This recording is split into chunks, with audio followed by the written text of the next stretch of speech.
Jambo, Jambo Karibu, everybody. Today, my guest is Kevin Coffey, and he is a professor of communication from West Los Angeles College, a college I'm very proud to say I graduated from. In this episode, Kevin and I will discuss the cultural relevance of mathematics.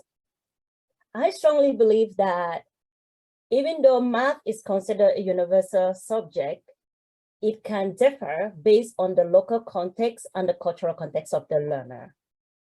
Based on this belief, it appears therefore that a deep understanding of the sociocultural environment or context and local language is a significant element for the transfer and construction of knowledge and the adoption of universal principles of mathematics, science, and more. From the learner to the educator, to the local environment, and vice versa. So this simply means that a child comes into the classroom with a set of already formed knowledge. And it is upon this knowledge that the teacher should be able to build. In the circumstance where the teacher is unable to build upon this knowledge because of a lack of understanding of the child's background or a lack of understanding of the child's cultural background or lack of understanding of what the child already knows, then it is important to solicit the help of the learner in better understanding where the child is coming from. So once you solicit the help of the learner in the learning process, the child is therefore bringing in from the local environment or from their local context, the knowledge that they have already created, the knowledge that they have already stored. And now they're going to leverage this knowledge in the classroom with the help of the teacher. And once they leverage this knowledge in the classroom with the help of the teacher, they add to their knowledge bank, which they therefore take to the outside world. So it becomes a symbiotic relationship where the learner comes from outside with knowledge that is already formed. They come into the classroom, they work in collaboration with the teacher to build upon the knowledge they already have based on what the teacher is teaching them in the classroom. The teacher is learning from the student is learning from the teacher. And then now the child takes that knowledge and goes back into the community, implements that knowledge, adds upon that knowledge, and then brings it back again into the classroom. So that relationship continues. It is a rotating relationship of learning. It's not just the child coming into the classroom, throwing out whatever they know from their previous years, and then learning new stuff, and then trying to implement that new stuff outside of the classroom, or not even trying at all. I cannot wait to share with you, for us to share with you our deep knowledge and our understanding of this area of culture and mathematics. All right. Jambo, Kevin. You gotta, good morning, Ruth. You gotta explain the term to me. I'm excited to learn. Jambo simply means hello. Jambo is hello in Swahili. So Jambo. Jambo, how are you? I am doing well. How are you? I am well. Been a long week. It's been a long week, yes. Oh, wow. Thank you so much for giving me your time after such a long week. Thank you so much. No, thank you. This is a marvelous opportunity. I'm grateful. Oh, thank you. Asante is thank you in Swahili too. Okay, Kevin, can you tell me what your name stands for? Like, is there a history to your name? It is fascinating. You love coffee and you drink coffee and your name is Coffee. What is it about that name? I am fascinated to know why your name Coffee. Kevin? Well, really, it happened during World War II in the United States. Initially, our family name, in fact, everybody on my father's side, except for him, spelled their name Coffey.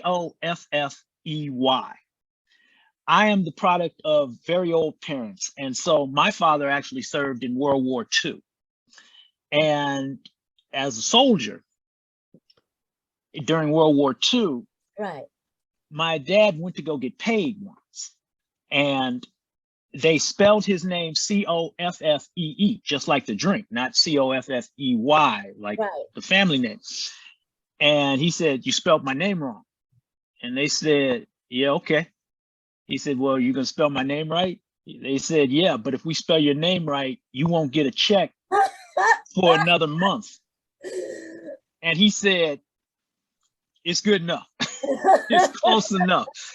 And so ever since then, just his kids and our family and our progeny have spelt their name Coffee, whereas the rest of our family Right. spelled their name Coffey. So Oh, that is so interesting. That is so interesting. See, I love names, and you always get all these interesting stories from names. well, what about yours? I mean, that, So it's almost a tradition that every episode somehow I have to explain my name or talk about my name. But you asked, so I asked. can't blame me for bringing it up again. You asked. So let me follow up with the story that you just told. I think my father had to switch his names also for that same reason. World War II, and he went to collect a paycheck. His paycheck seemed to have been going to somebody else with the same names, with the same order of name as he had.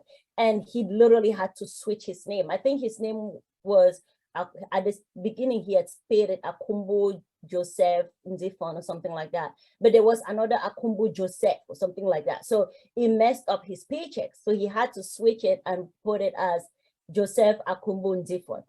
If memory serves me right, there is a conflict on names. So it's interesting that coming from Cameroon across the continent, we have a similar stories from our fathers with that name during World War II. It's so fascinating to hear this type of stories. So, but my father, go ahead. No, I was just going to say, indeed, it is. It might point to something. It might point to something bigger, but we'll push on. So my father named me Vitsemmo, which is my middle name, when I was born, because he had lost his hearing in a car accident. He was driving from one place to another, got in a car accident, could not, very bad brain thing, and lost his hearing. So he spent, by the time I was born, he couldn't hear, and he had to retire because he couldn't hear, and he retired now to the village. And because he wasn't married, it was very odd for a man his age and state to be single. So he had a previous marriage, and that ended in a divorce or something. So he was going around the village, and people were talking about him, right? So they would gossip, like, "Oh, look at this old man, he's not married," whatever they say to an old man in a village that is not married. And when he finally got married and had me, I being his oldest child from this marriage, he named me Vitsemmo. So he basically just named me, "They're talking about me." So it's almost like, in your face, I know you're talking about me. And because we were Christian, he gave me Ruth. He gave you Ruth. Okay. He gave me Vitsemmo, which I didn't really use for a long time because I just thought, it's too long. Why will you name me Vitsemmo? Like something like that and all of that. And eventually, I think as I matured and started to even use the name for my own personal reasons. Like, "Oh, you're talking about me? That's on you. I know you're talking about me, but I know you're talking about me." Yeah. So that became I use it more often than I used to use it in the past. So that's my name. Those are my name. That's my name. Well, it's interesting because we talk about names, and I think that's going to blend very well into the discussion that we're going to have Yes. It works very well as an introduction. Right. Because my mother had quite a sense of humor about certain things. Mhm. I have a younger brother, Keith, and an older sister, Kim. So here's this African-American family where the initials of the children are KKK.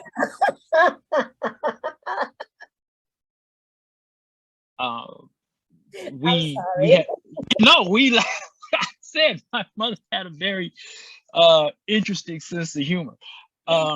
Had it not been for a tragic accident, right before I was born, one of my cousins died. My mother's sister, two of her sons died in a traffic accident right before I was born. I would have had a middle name that started with F. Actually, it would have been after my grandfather, Franklin. And then all of us, because my brother's initials are KFC, my sister's initials are KFC, mine would have been KFC, but instead they are KMC. So, but all of this comes from, as yours, mine, comes from a place of culture. Yes. Our names are culturally based, even though, Kevin is far from maybe the African diaspora, but it's very much American. Right. And that's, the culture that I've been brought up in. And so, it's reflective of that. Right. Just like KFC, Kentucky Fried Chicken. My mother was gonna have Kentucky Fried Chicken across the. Or the KKK, the Ku Klux Klan. And the KKK, so, all of it has cultural significance, and I think, and I believe that's what we're going to talk about, right? I love that we can laugh about things like this. The things that that if somebody else had looked at your name that it doesn't understand the background or not from your background or family and looked at you and said KKK, it will not come across the same way as when you tell me the story. So we might laugh about it, but if somebody made this joke outside, it will not be funny. So it would be a very different context. Yes. Very different kind of a joke. So yes, I absolutely love it. I love that we can laugh about it. And I love that your parents had that sense of humor, whether intentionally or not intentionally. Oh, it was intentional. Oh my goodness, that is funny. It was intentional. All right. Love it. Love it. So I would like for you to just throw it out there. Tell us a little bit more about yourself, what you do, your job, and I will chip in how I know you and why you are such a wonderful man. You're far too generous with your praise. I am a professor of communication studies at West Los Angeles College. My background is in communication studies and mathematics. I know I said way too many ums for a communications professor. Okay. My passion is in teaching, but my passion is my students. And that's how I met you. Right. Though not directly as a student. Tell the story. How I meet you. Yes. So how you met me, or how I met you, was because I was in this, I think I started algebra class the last year of my 2 years at West Los Angeles, a school I'm very proud of course. And so West Los Angeles, I went in, I wanted to be a business major, and I knew that to be a business major, I needed mathematics. So there was no getting away from any of the math. I knew that for me to pass a math class, it would take so much work.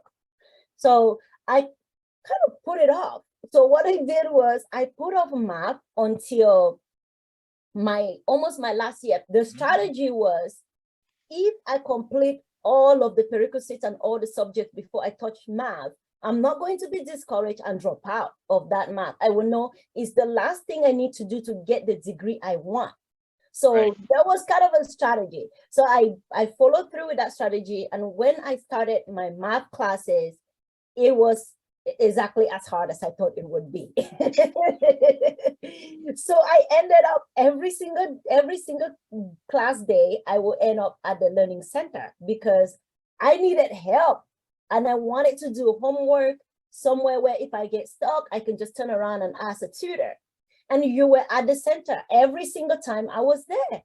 And I remember those days when it was really, really hard and I will fail a test or I will come back and I'd worked so hard on something I didn't do as well as I thought I would, and I'll be just so distraught.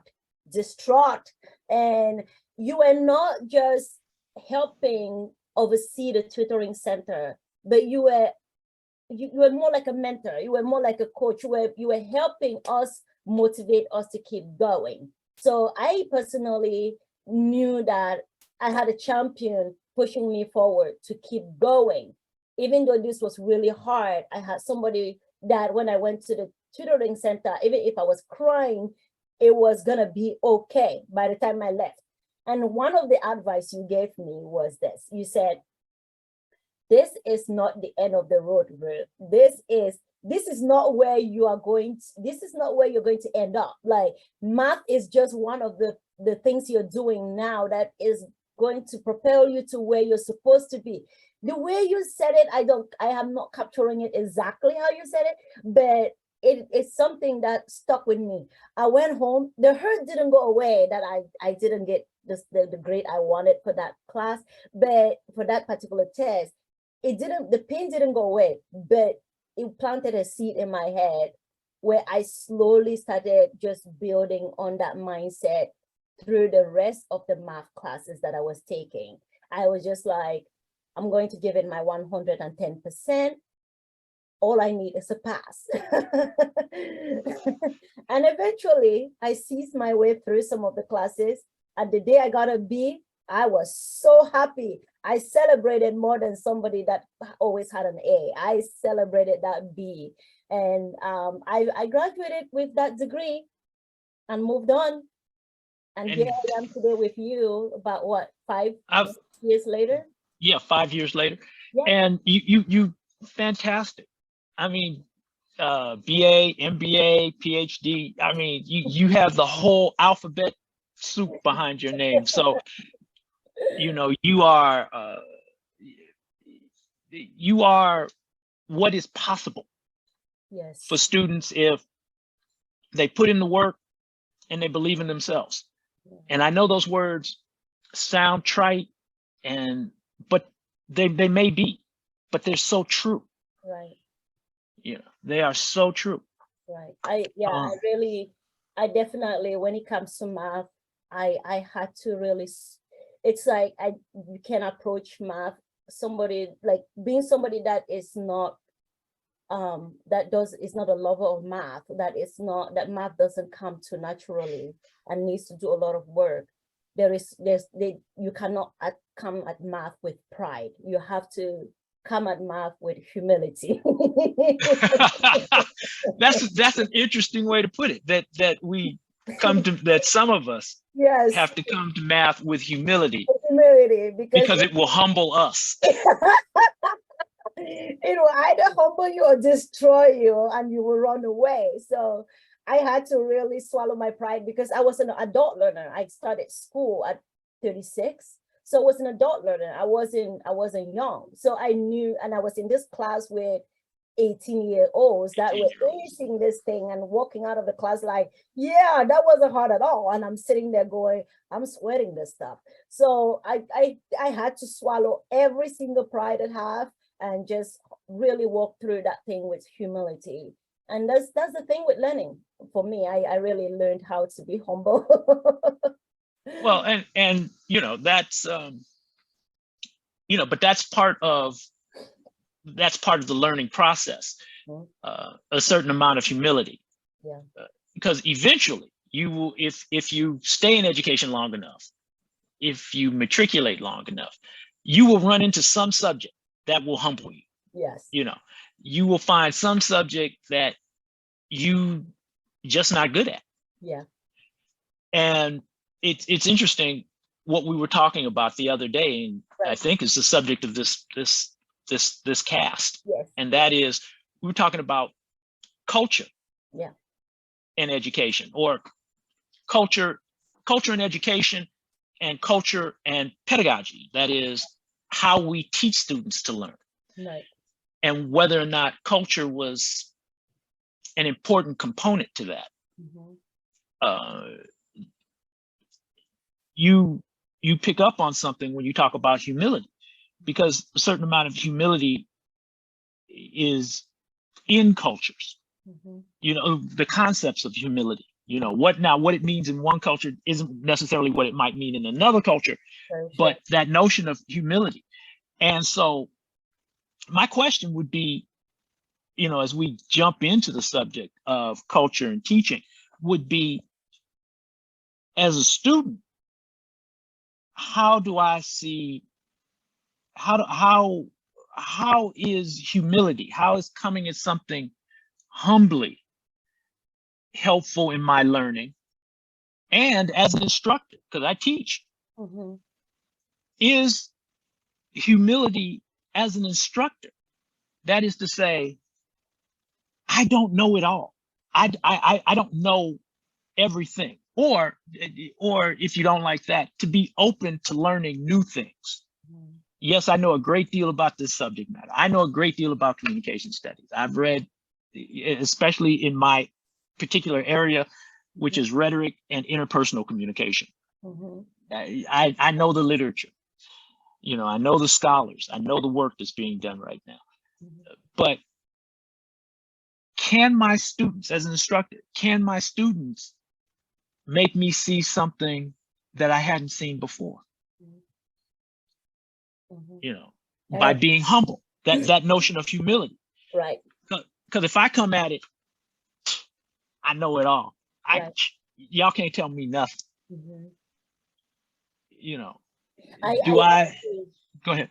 Yeah, I completely agree, because when I did, during my research, when I reviewed the literature, I think over 200 different pieces of literature.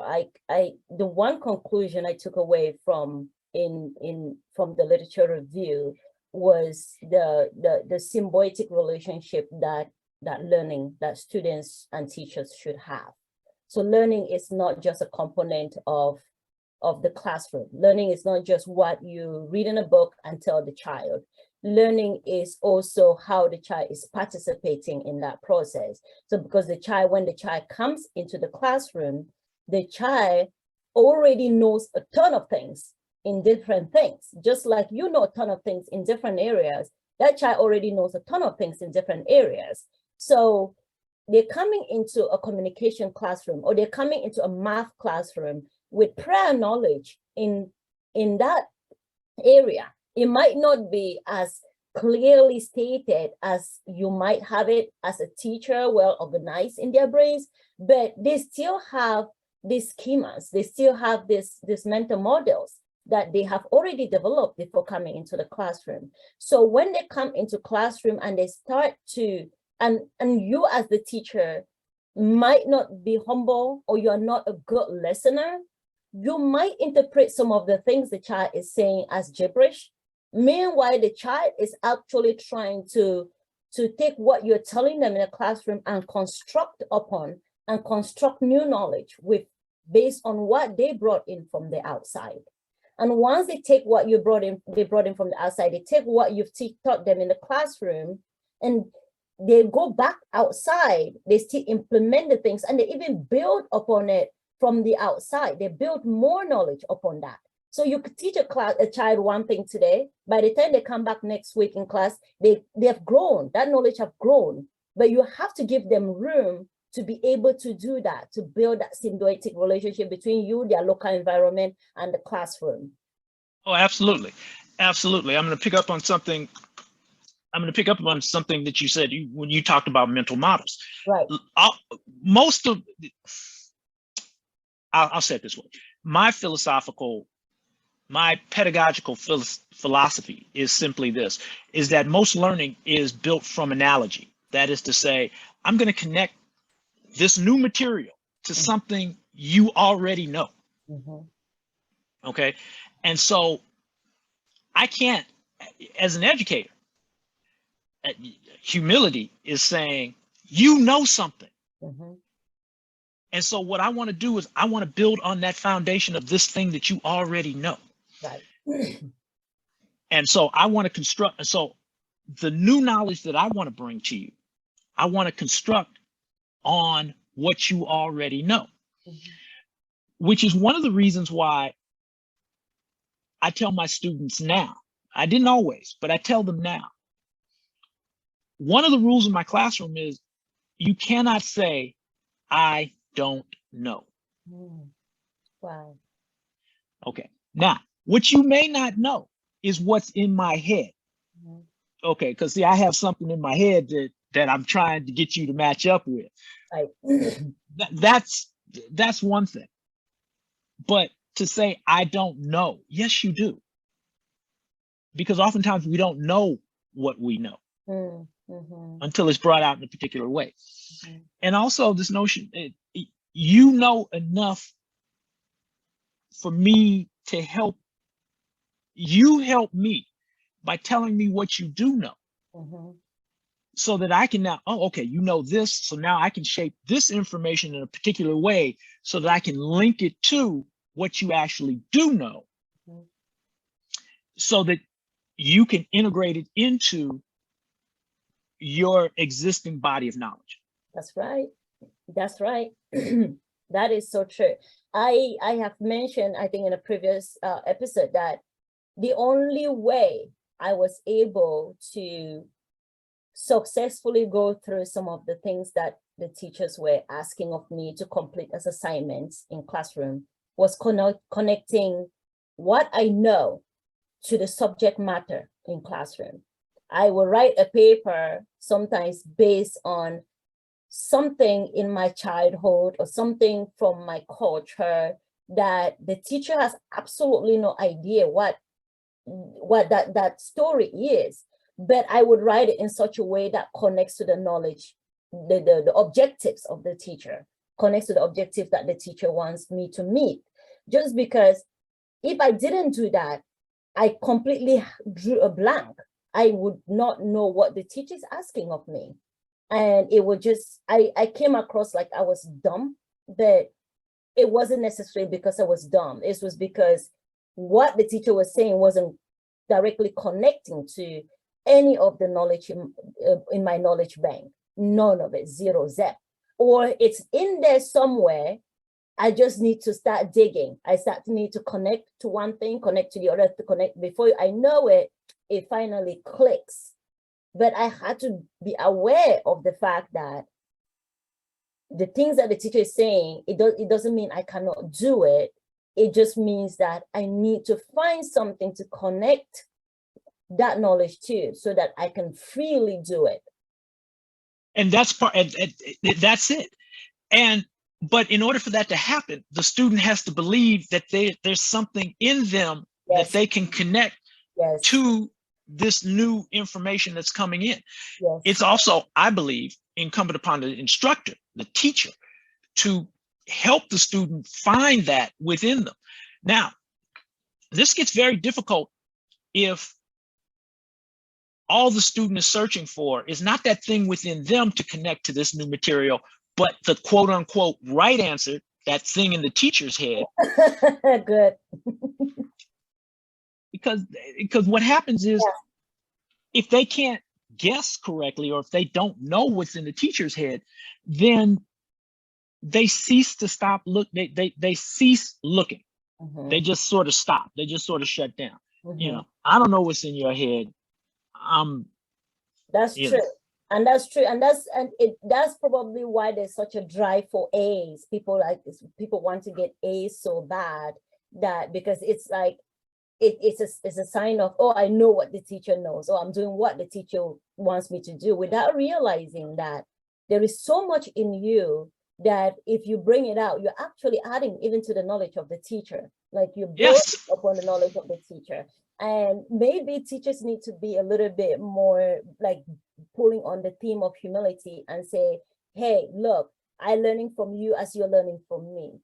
You might know Absolutely. that I don't. So don't think that you don't know. Bring out what you know, and let's see how we can make it connect in classroom. Now, this brings me, go ahead. Yeah.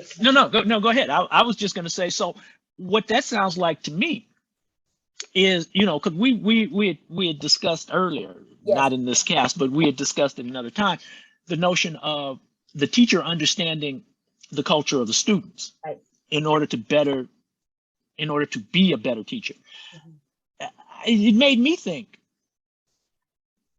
so shouldn't we also understand the culture of the instructor?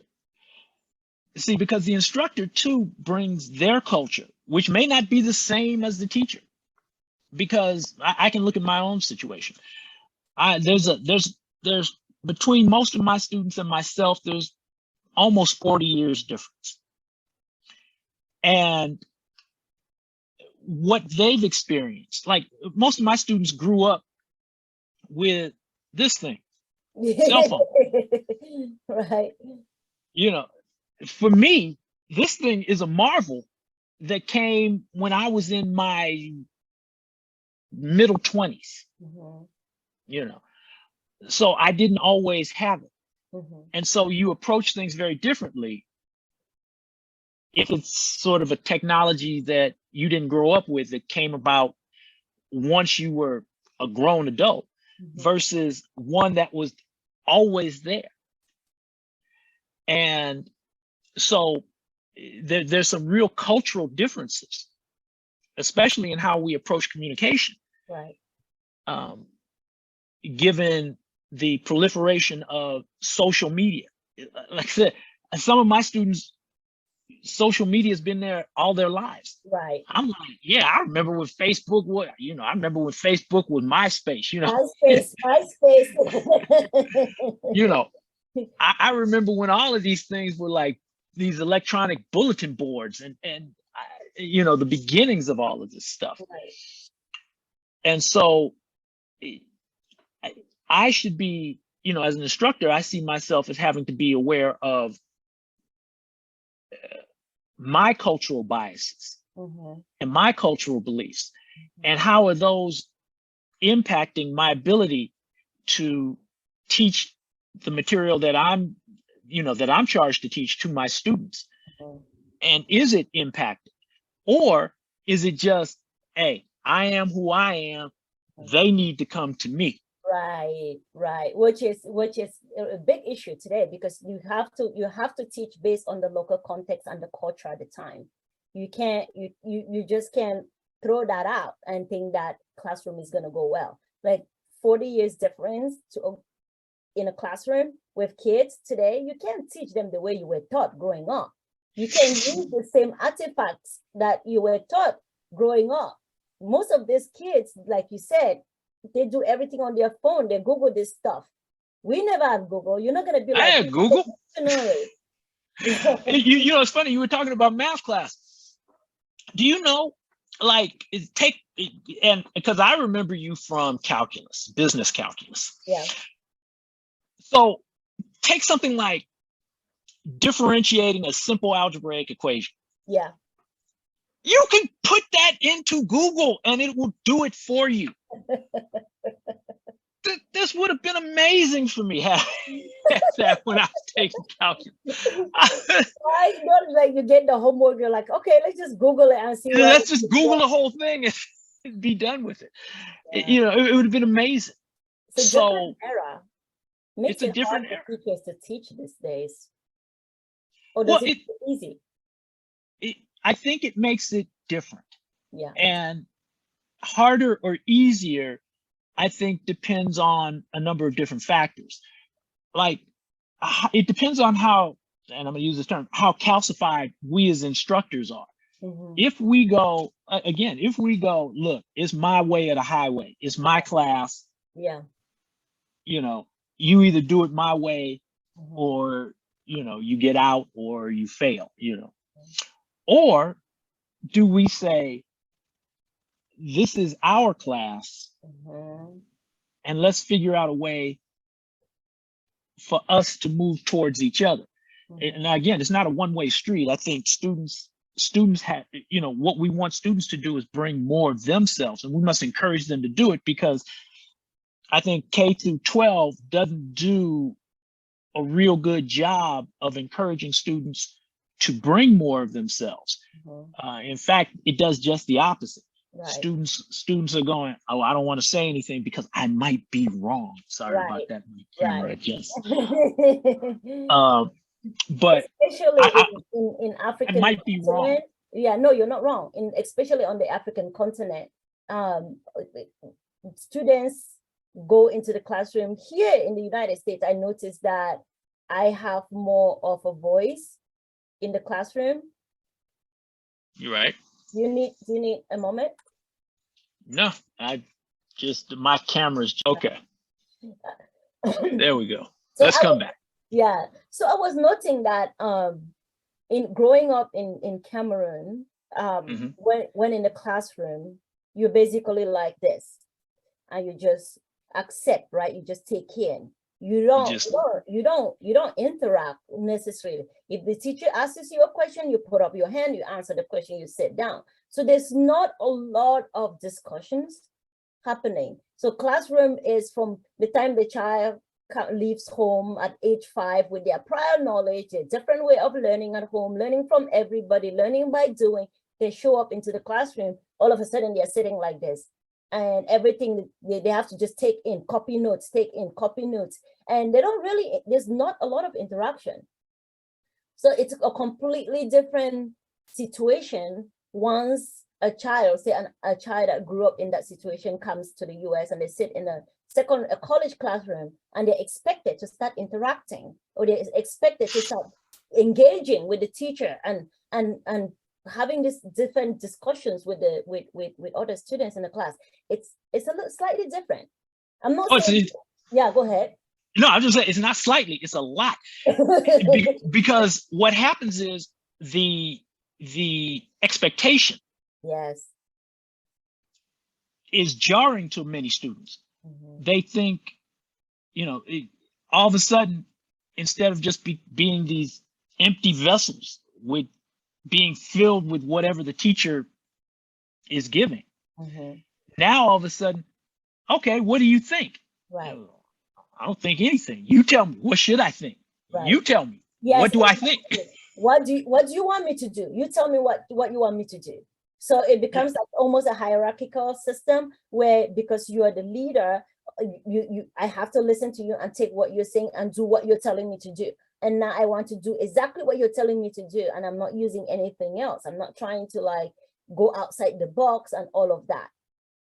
So exactly. And I don't know how effective that is today. Like I said, that's how I learned, though. Yeah. I mean, that's how I was taught. Right. They were like, look, even as an undergraduate, mostly, you sit down, you shut up, you take these notes. If I ask a question, raise your hand, your answer, and we'll pick on somebody. And if you can answer that question, right, you got it. Yeah. So it's a very Western system of teaching, because the African child in general, if they don't go to a classroom, that's not how they learn. That's not how the African child learns. So when we're talking about the culture of the child in general, at home, that's not how children learn. And home is one of the highest places where the child learns. So if the child is learning differently at home, by interacting with the parent, by watching the parent do things and modeling what the parents are doing, and then they show up in the classroom and they're almost constrained to a certain way of doing things. So it doesn't align. So learning at home doesn't align with learning at school, and it's a throw off. It throws off. But I'm hoping, like with these different like participatory teachings, teacher-centered teaching, and all of that, cultural relevant teaching, that we are going to start moving away and letting the child come fully to the classroom, like you were saying. Well, as a communication scholar, Yeah. or at least as somebody who studied communication, the most important component in the communication, in the communicative transaction, is not the sender of the message. It is Right. the receiver of the message. Mhm. It's funny, in education, at least in the West, we've generally flipped that. The most important person is the sender of the message, teacher. Mhm. And the secondary party is the receiver, the student. So, physician, heal thyself.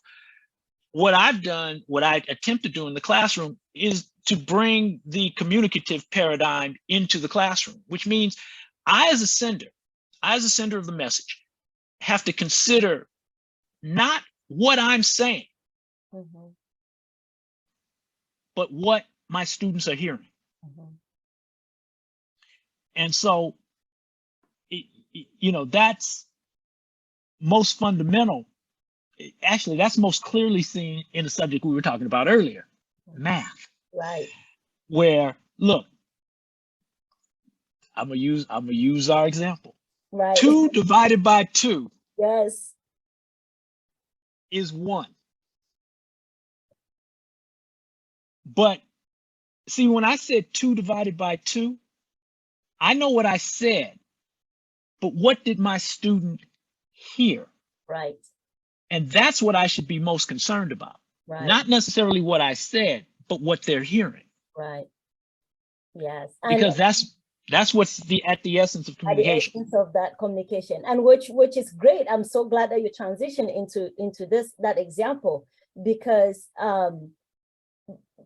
based on the study that I did, and we talked about this earlier before in our prior meeting to this meeting, we talked about it, and it's the teacher that brought this up, the 2 divided by 2. He brought it up in the context that that child is dumb and that child should get out and go learn something else. But the child is not dumb. The child is basically using something that is relevant to their culture in a math class, that the teacher is like, because the teacher knows what the textbooks is saying, the teacher completely dismisses the learner and said, you're wrong. 2 divided, how stupid are you? 2 divided by 2 is not it's not 0. Yes. It's 1. Yeah. And you're absolutely right. I mean, that is absolutely the crux of what's wrong, is Right. that you're looking at the textbook says it's 2. We're only concerned with what we're saying. We're not concerned with what they're hearing. Yes. And how what they're hearing is set up in their mind. How Exactly. is it connecting in their mind, and how is it relevant to their culture? Like, and to their lived experience, which is their culture.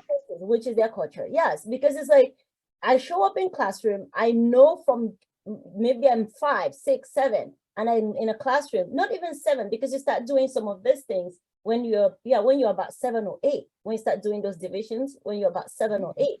Now, once you're doing it and the teacher is telling you 2 divided by 2 is 1, 2 divided by 2 is 1, and you're sitting there cracking your head and going, why 2 divided by 2? I keep writing 0, because every time I'm at home and you ask me, take these 2 things and divide it by 2 with your brother and sister, I divided those 2 things. There's nothing left after I divide it. So how come you're telling me that 2 divided by 2 is 1? Nothing is left. There is nothing left. So 2 divided by 2 cannot be 1. And cannot be, yes, and 1 divided by 1 exactly cannot be 1, or whatever. Like, it does not work like that in my brain. Like, it just doesn't work like that. Exactly. So, right. Mathematically, I know we had this conversation, we talked on this a little bit. Mathematically, it's wrong, but the child is not wrong. Is there a rationale behind this that you think from your studies, from your mathematical studies? Well, I have a lot of opinions on this, but particularly this one.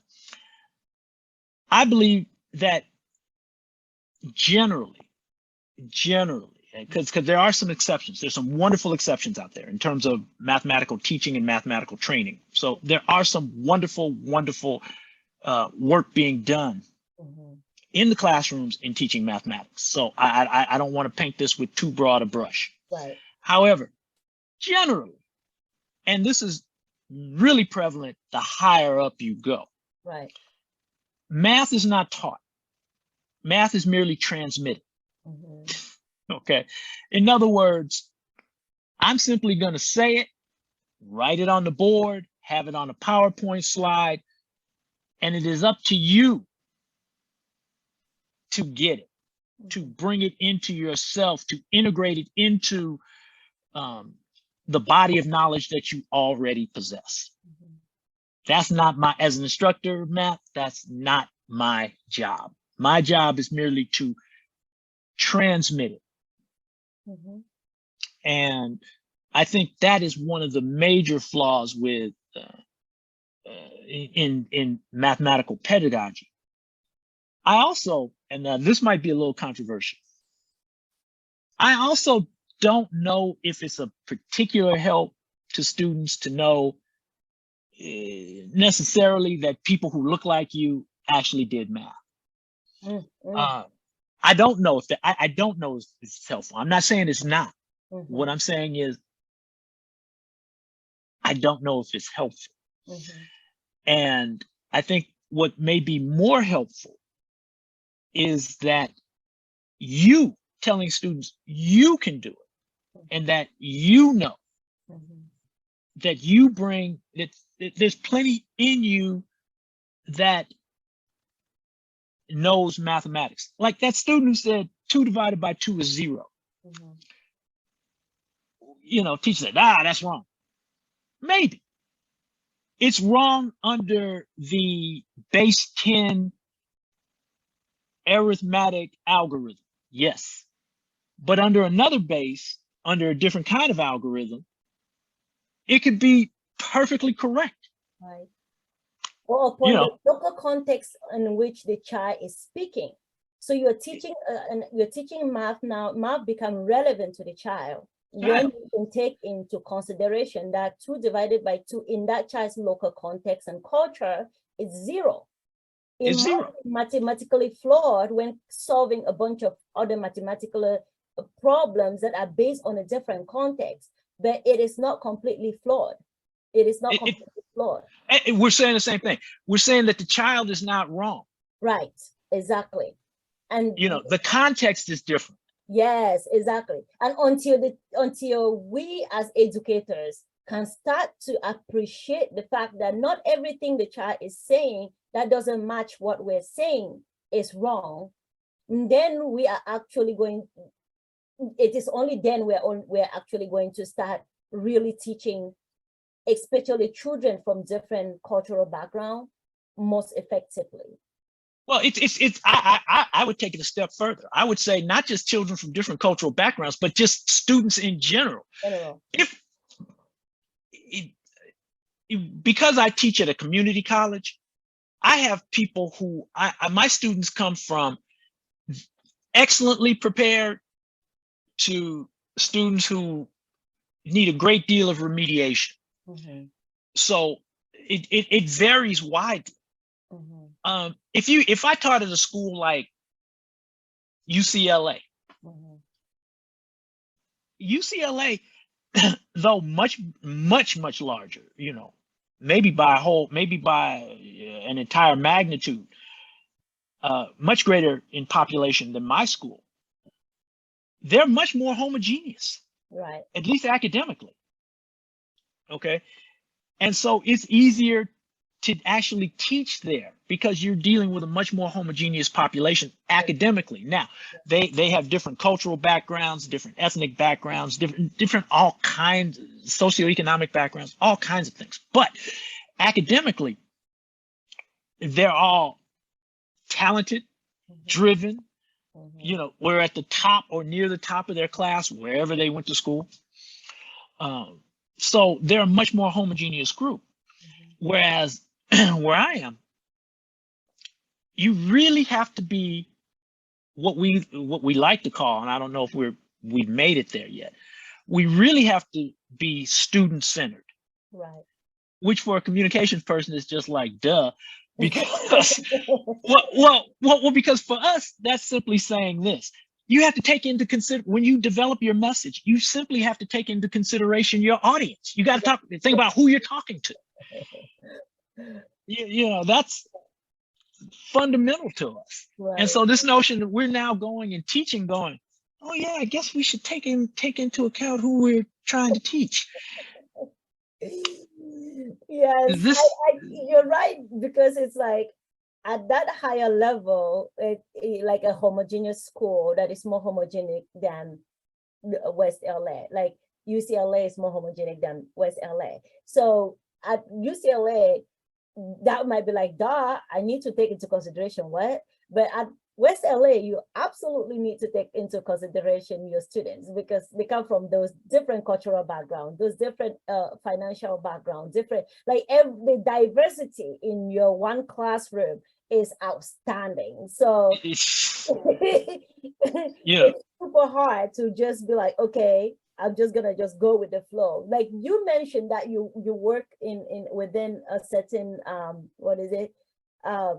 What is the mathematical term? Not with the outliers, but within that the 90% percentile. So you use a percentile to teach, because you first of all look at the class, you measure the percentile of the diversity in the classroom, and then you teach from that percentile, and then you take care of the outliers. Instead of thinking that you are going to focus on one child at every instant, because it will be impossible. So you create a percentile, and then you take care of the outliers during teaching. Now, if you want, go ahead. I'm sorry. No, go ahead. No, I was just going to simply say, if you want more individualized teaching, then you reduce class size. Class size. Very true. I mean, this is not a mystery. Right. It's just that we don't have the financial will to do that. But it's not a mystery. If you want more individual attention, right, or individualized teaching, simply reduce the class size. Right. I have some classes where I've had 15 students. Some of the most remarkable results have come from classes that small. Think about some of your graduate classes. You know, I think about some of my graduate classes. There were 10, 15, 5 students in the class, and think about what you were able to achieve and accomplish in those classes, in classes of that size. You know, it's nothing short of remarkable. It's great. I really enjoyed my PhD classroom. I really enjoyed my PhD classroom because I felt in most of my classrooms, I felt like a number, just trying to move to the next level, just trying every day to move to the next level. But we had a small classroom, and I felt heard. I felt like my opinion mattered. I was able to connect knowledge to my background and my culture, which meant that I brought a different perspective to every topic because of my heritage, because of my background, because of my culture. And I really enjoyed that those classroom experiences more than I enjoyed my undergraduate classroom experiences because of the class size. So yes,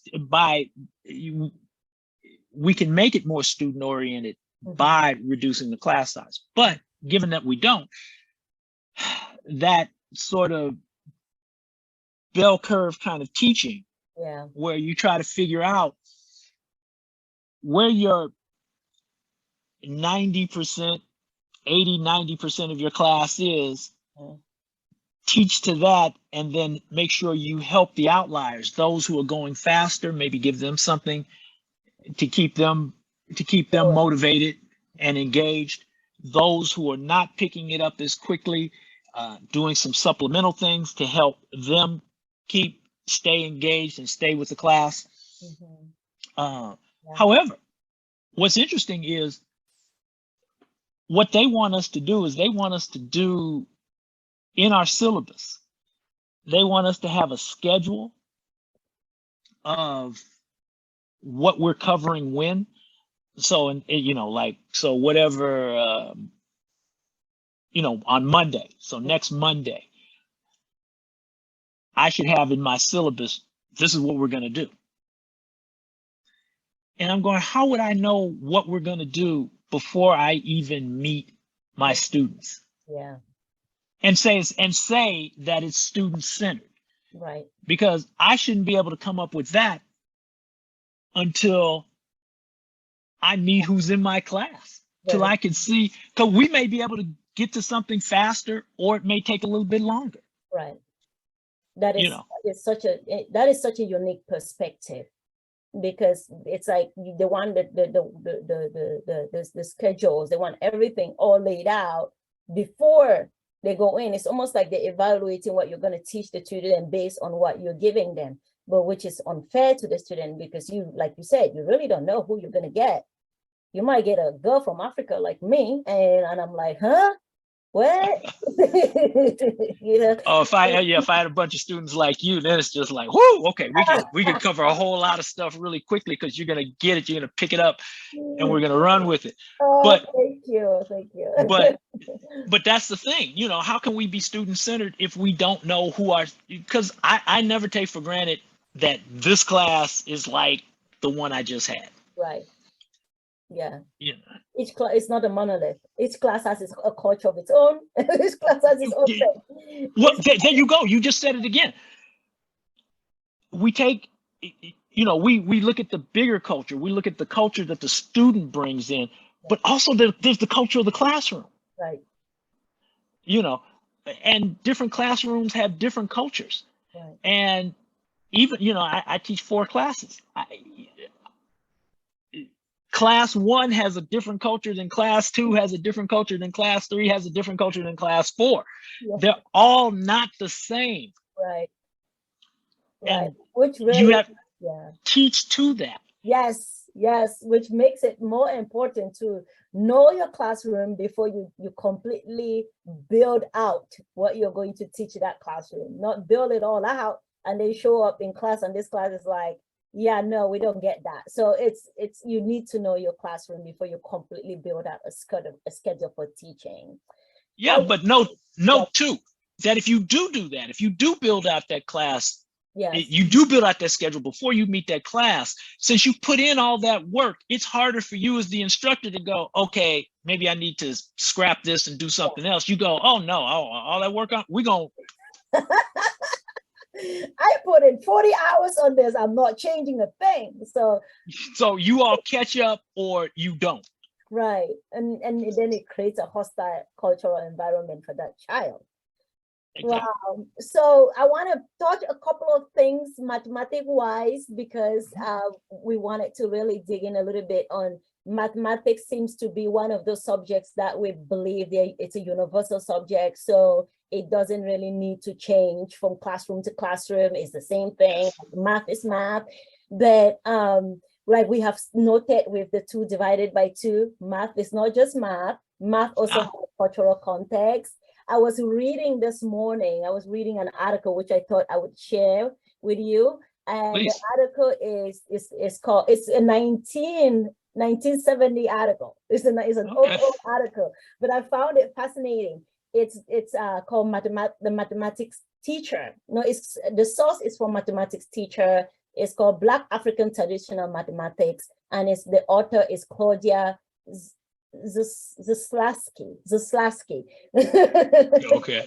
So that's the author. And it was quite fascinating, because in my research, I had found that the Kisii people of Kenya, they count in base 5. So and when their children go to school, they count in base 10. So I was just looking to see what other bases were out there. And in this article, there's a mention of base 20, there's a mention of base 4, there's a mention of teaching base. So there's like a base 5 and 4 and 20 system. And there is this one thing that they noted that the gesture counting, and how they mentioned that the gesture counting might look primitive when you're counting using your finger one and all of that. It might seem primitive, but they said this numeration is used for space travel calculations. And I was like, you cannot just think that one way of doing something is primitive and then dismiss it because it is effective in other areas.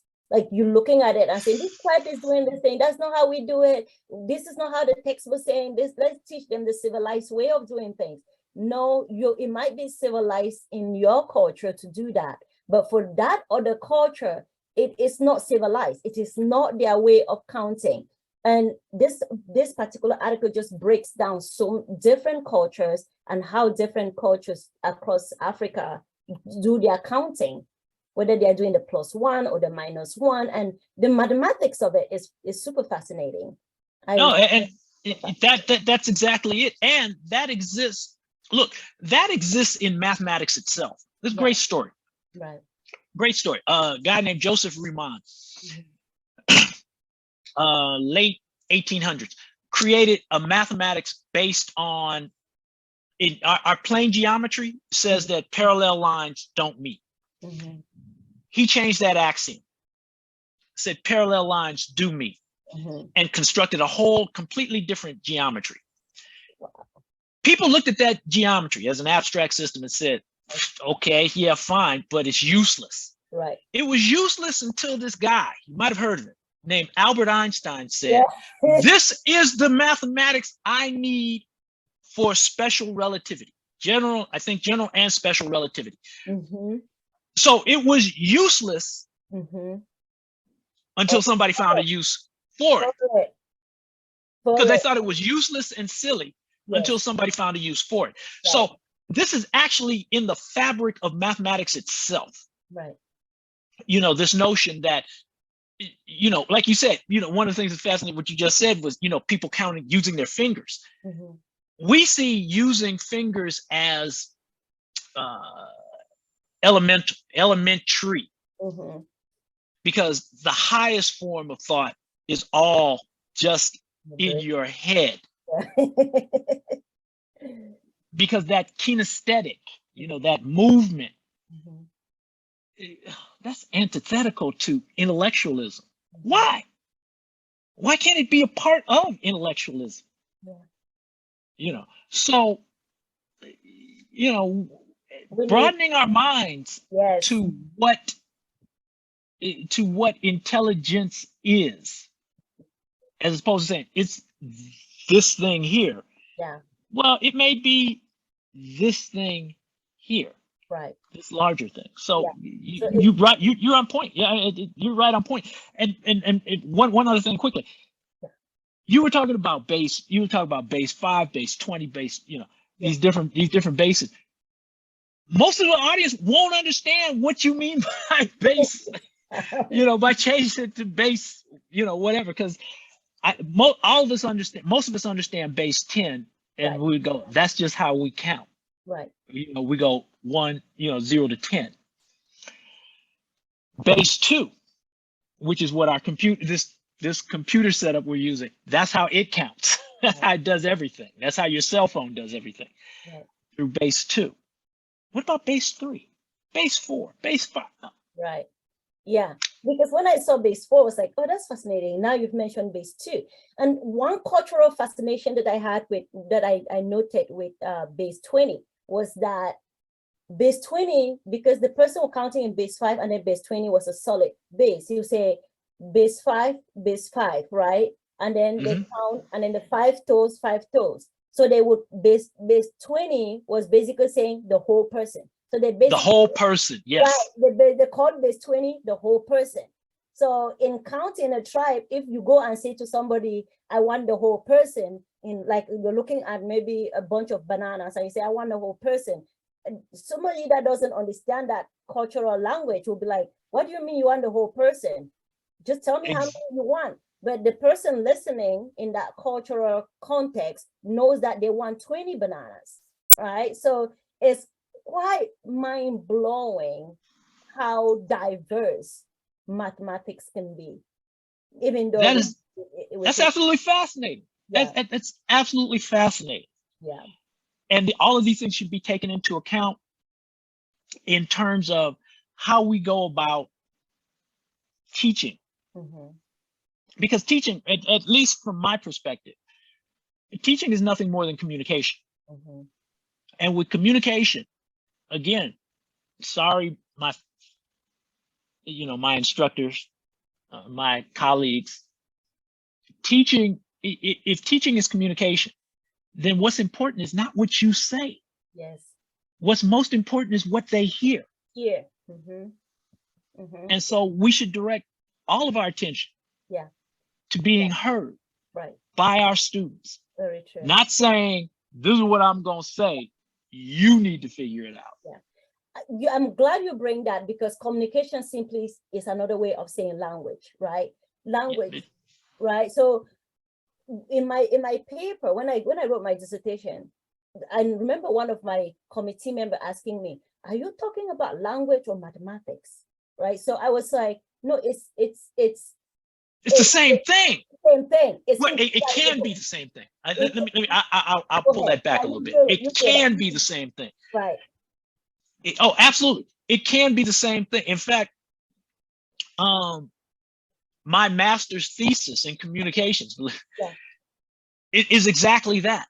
How statistics operates as language, and how there is a rhetoric of mathematics as soon as, like, if I just say 2 + 2 is 4, okay, as an abstract notion, okay, so 2 things plus 2 more things give us 4 things.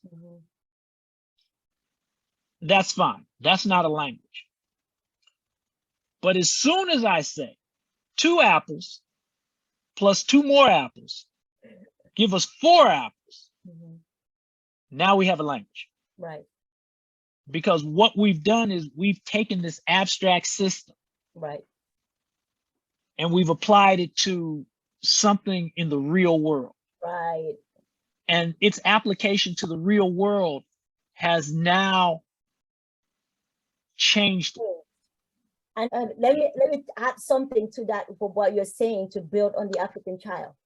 There's this constant argument. Now apples are common in the African continent. Now we can see apples now. But before, when you would say 2 apples plus 2 apples, you lost the child in their language, because the child doesn't know what an apple is. There's no apples in that culture. So using that language completely gets the child lost. And another example is that in the United States, where the child they were trying to teach classification, speaking of abstract communication or math, like they were trying to teach classification, and the teacher said to them, it brought them kale, like classify these vegetables, and they brought kale. These children don't know what kale was. They know what kale is, yeah. They know in the United States. So like you mentioned previously, like the culture of the teacher, we also need to consider the culture of the teacher. This teacher is coming from a different culture, even though in the same country, it's coming from a culture where kale is like common vegetable. But these children don't know what kale was. No, kale. They had to use cars. Like one of the researchers in the room had to use cars. I think they had to say, no, this cannot work. Like Irving in 2010, her research was in 2010. She's like, no, we had to use cars because this children did not understand. Didn't understand. So language is such a key. It's a key part of learning. Language is also interesting. One thing I also found interesting in that article that I shared with you is that they said there was this group of people, like from a tribe in Africa, that a certain number to them was taboo. And they also said in the Jewish system, a certain number is also taboo. So the students, because they will fail some things or not do well in a mathematical problem solving because they didn't want to say the word, that number, or they didn't want to use that number because using that number was taboo. So those kind of other things. And that's not unfamiliar to us. Right. That's not unfamiliar to us. Like, we don't like 13 for whatever reason. There we go, 13. We don't like 13. Right. Okay. So those things are not unfamiliar to us. Right. So culture really influences mathematics. So I think the bottom line is our pedagogy in the classroom, it needs to be cultural relevant. And if it doesn't matter whether we think the subject is universal or not. Or not. Every, like you said, communication, language, once you take these numbers and you start putting them in the context and in a social context, it changes it. It makes it, it's not just dry math. It becomes not pure math. It becomes it becomes applied math, and applied math is communicative. right. And if it's communicative, it's language. Right. I think so, that is you. I think you nailed it there and sealed it, and we should put a cross on it. And we put it away. Put it away. That was really wonderful, and I don't think we could have done a better discussion. Any last thoughts? I think that I just want to say thank you for having me. Thank you for having me on your podcast. This was fantastic. It's probably the highlight of my day. Ruth, you're wonderful. Oh, thank you. I appreciate you. And thank you again for having me. Absolutely. Thank you so much for giving me your most valuable time and for sharing your well-earned knowledge over these years with us, because what you've shared, you didn't learn it in one sitting. It's over a lifetime, and sharing it so generously and freely. I want to thank you so much for doing that. You're very welcome. Thank you. All right. We will talk later. Take care now. Okay, bye. Bye.